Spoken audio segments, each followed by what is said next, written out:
Thomas the tank engine had been working in the coal yards all day. The little blue engine was covered in coal dust. "We can't clean you up tonight, Thomas," said his driver. "There's a problem with the hose pipe." "Bother!" said Thomas. "A bath would make me feel much better. The others are sure to say I look silly."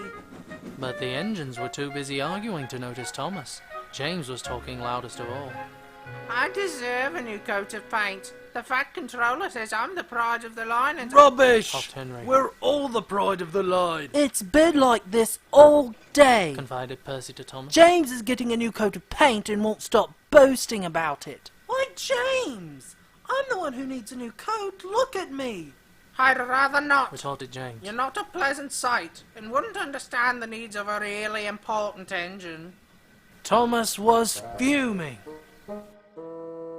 Next morning, as James was being repainted, Henry had an accident. "If you can't push trucks properly, Henry, why not truck to a tree instead?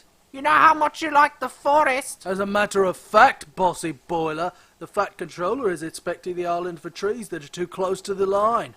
He's worried they might cause trouble. "Pah!" Laughed James. "If I came upon a tree, I'd just push it aside." Really? Replied Henry. Soon James was showing off his paintwork. "Make way for an important engine." "You wouldn't feel important if one of these trees crashed on you. You'd feel hurt." Reproached Percy. "Rubbish! It wouldn't dare." "You should be careful, James. Trees can be just as powerful as engines," advised Terence. "Pah!" Snorted James. "Now excuse me, the Fat Controller needs me to pull the express." And he huffed away. But James was wrong. "You must go to the yard and collect an important goods train, James. It's heavy, so be careful," said the Fat Controller. "But sir, I've just been repainted. Can't Thomas or Percy do it? They're dirty and like working with trucks." "Really useful engines don't argue." So James didn't. By the time he arrived at the yards, the weather had changed for the worse, "Your colour's nice, James. Pity about your face, though." said a truck. James ignored them and set off.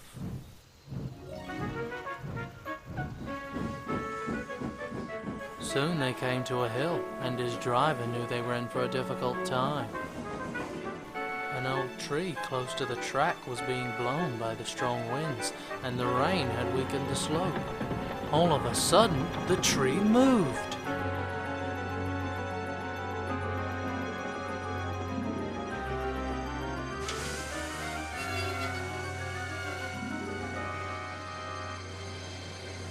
"Oh, help! Cried James. Go away!" But of course, the tree couldn't. James tried to reverse away from the tree, but his train was too heavy. Then he heard a whistle.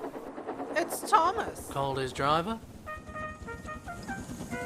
James felt embarrassed and worried that Thomas would laugh at him, but Thomas didn't. He knew that this was no time for teasing. "Peep, peep, I'm ready." Whistled Thomas. "So am I." James replied. "As ready as I'll ever be."